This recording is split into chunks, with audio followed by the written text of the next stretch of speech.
ಚಿಂದಿ ಉಡಾಯಿಸೋ ಖಾರ ಬಣ್ಣ ರುಚಿಯನ್ನು ನೀಡುತ್ತದೆ. ಆಚಿ ಮೆಣಸಿನ ಪುಡಿ ಚಿಂದಿ ಉಡಾಯಿಸೋ ಖಾರ ಬಣ್ಣ ರುಚಿ. ಎಸ್ಐಟಿ ತಂಡ ಧರ್ಮಸ್ಥಳದಲ್ಲಿನ ಅಸ್ಥಿಪಂಜರ ರಹಸ್ಯವನ್ನ ಕೆದಕ್ತಾ ಇದೆ. ಈ ನಡುವೆ ಜಿಪಿಆರ್ ಎಂಬ ತಂತ್ರಜ್ಞಾನವನ್ನು ಬಳಸಿಕೊಳ್ಳುವುದಕ್ಕೆ ಮುಂದಾಗಿದೆ. ಆದರೆ ಮತ್ತೊಂದು ಕಡೆ ಜೀವ ಬೆದರಿಕೆ ಹಾಕಿದವರ ವಿರುದ್ಧ ಬಿಗ್ ಬಾಸ್ ಮಾಜಿ ಸ್ಪರ್ಧಿ ರಜತ್ ದೂರು ಕೊಟ್ಟಿದ್ದಾರೆ.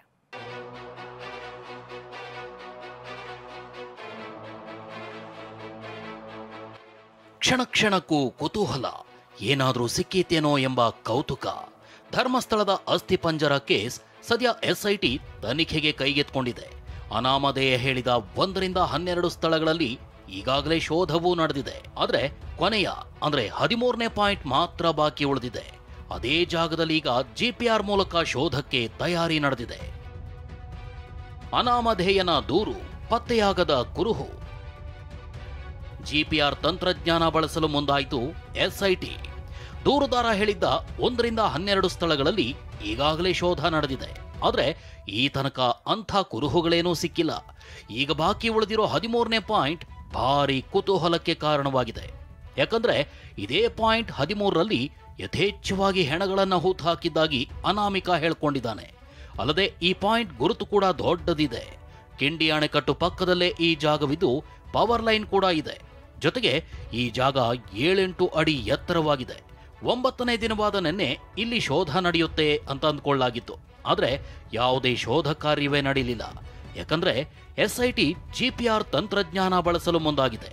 ಸದ್ಯಕ್ಕೆ ಈ ಒಂದು ಜಿಪಿಆರ್ ಬಂದ ತಕ್ಷಣ ಪಾಯಿಂಟ್ ನಂಬರ್ 13 ಏನಿದೆ, ಈ ಪಾಯಿಂಟ್ ನಂಬರ್ 13ರಲ್ಲಿ ಸಾಕಷ್ಟು ವಿಸ್ತೀರ್ಣವಾದಂತಹ ಪ್ರದೇಶ ಏನಿದೆ, ಇಲ್ಲಿ ಉತ್ಖನನ ಮಾಡಲಿಕ್ಕೆ ಬಳಸೋದಿಲ್ಲ. ಅದರ ಬದಲಿಗೆ ಪಾಯಿಂಟ್ ನಂಬರ್ 1 ರಿಂದ 12 ಈಗಾಗಲೇ ಶೋಧ ಕಾರ್ಯ ಮುಗಿದಿರುವಂತಹ ಕ್ಲೋಸ್ಡ್ ಚಾಪ್ಟರ್ ಆಗಿರುವಂತಹ 12 ಪಾಯಿಂಟ್ಗಳಲ್ಲಿ ಈ ಒಂದು ಜಿಪಿಆರ್ ಯಂತ್ರವನ್ನು ಬಳಸ್ತಾರೆ. ಸದ್ಯಕ್ಕೆ ರಾಜ್ಯ ಸರ್ಕಾರದ ಬಳಿ ಜಿಪಿಆರ್ ಯಂತ್ರ ಇಲ್ಲ.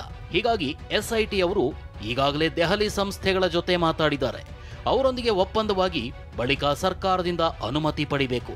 ಆದರೆ ಇದಕ್ಕಾಗಿ ದಿನಕ್ಕೆ 1 ರಿಂದ 2 ಲಕ್ಷ ಖರ್ಚಾಗಲಿದೆ.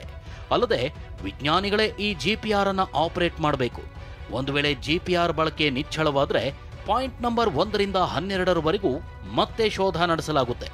ಅಲ್ಲಿವರೆಗೂ ಪಾಯಿಂಟ್ ನಂಬರ್ 13ಅನ್ನ ಜೀವಂತವಾಗಿಟ್ಟುಕೊಳ್ಳಲು ಎಸ್ಐಟಿ ಪ್ಲಾನ್ ಮಾಡಿದೆ. ಜೀವ ಬೆದರಿಕೆ ಕೇಸ್, ಡಿಜಿ ಅಂಡ್ ಐಜಿಪಿಗೆ ರಜತ್ ದೂರು. ಇತ್ತ ಜೀವ ಬೆದರಿಕೆ ಹಾಕಿದ್ದಾರೆ ಅಂತ ಆರೋಪಿಸಿದ್ದ ಬಿಗ್ ಬಾಸ್ ಮಾಜಿ ಸ್ಪರ್ಧಿ ರಜತ್ ಬೆಂಗಳೂರಿನಲ್ಲಿ ಡಿಜಿಐಜಿಪಿಗೆ ದೂರು ನೀಡಿದ್ದಾರೆ. ಶಾರದಾ ಭಟ್ ಎಂಬುವರಿಂದ ಸೋಷಿಯಲ್ ಮೀಡಿಯಾದಲ್ಲಿ ನನ್ನ ಪತ್ನಿ ನಂಬರ್ಗೆ ಬೆದರಿಕೆ ಬಂದಿದೆ, ಅಲ್ಲದೆ ಇನ್ನೂ ಕೆಲವರು ಬೆದರಿಕೆ ಹಾಕಿದ್ದಾರೆ ಅಂತ ದೂರು ಸಲ್ಲಿಸಲಾಗಿದ್ದು ಅದನ್ನ ಸೈಬರ್ ಠಾಣೆಗೆ ವರ್ಗಾಯಿಸಲಾಗಿದೆ. ಅದೇ ಈಗ ನೆಕ್ಸ್ಟ್ ಏನಾದರೂ ಈ ಥರ ವಿಷಯಕ್ಕೆ ಬಂದಿದ್ದಾಗಲಿ ಇಲ್ಲ ಕಾಣಿಸ್ಕೊಂಡಿದ್ದಾಗಲಿ ಮಾಡಿದ್ರೆ ಕೊಲೆ ಮಾಡ್ತೀವಿ ಅದು ಇದು ಅಂತೆಲ್ಲ ಬಂದಿತ್ತು. ನನಗೆ ಮಾಡಿಲ್ಲ, ಅಕ್ಷತಿಗೆ ಮಾಡಿದ್ದಾರೆ. ಇನ್ನು TV9 ಜೊತೆ ಮಾತನಾಡಿದ ರಜತ್ ಪತ್ನಿ ಅಕ್ಷತಾ ಸೋಷಿಯಲ್ ಮೀಡಿಯಾದ ಸ್ಟೇಟಸ್ನಲ್ಲಿ ಮೆಸೇಜ್ ಹಾಕಿದ್ದಾರೆ. ನಿನ್ನ ಗಂಡನನ್ನ ವಾಪಸ್ ಕರೆಸ್ಕೋ ಅಂತ ಧಮಕಿ ಹಾಕಿದ್ದಾರೆ. ಹೀಗಾಗಿ ದೂರು ಕೊಟ್ಟಿದ್ದೀವಿ ಅಂತ ಹೇಳಿದ್ರು.